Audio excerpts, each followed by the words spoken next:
Hi, Anointed Heathen. Thank you for allowing me to be part of your Bible study.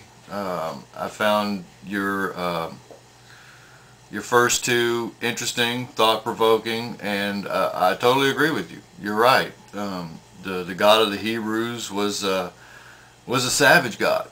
There's no question about it. You know, destroying people for believing in other gods, bestiality. You probably need your head checked. Do you need to be killed for it?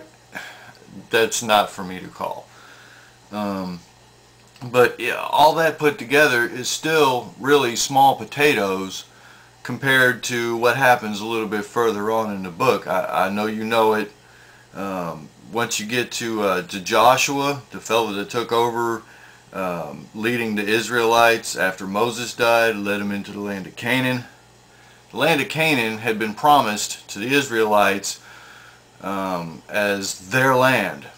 They were freed from bondage in Egypt, wandered around for 40 years in the desert, finally come to the land of Canaan, and wouldn't you know it, there just happens to be some people already living there.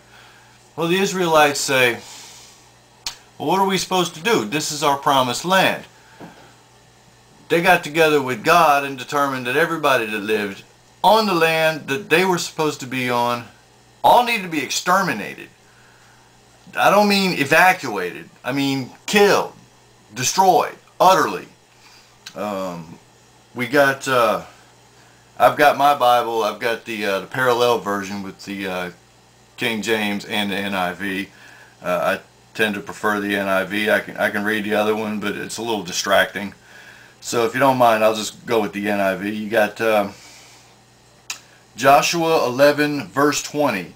For it was the Lord himself who hardened their hearts to wage war against Israel, so that he might destroy them totally, exterminating them without mercy as the Lord had commanded Moses. Exterminated.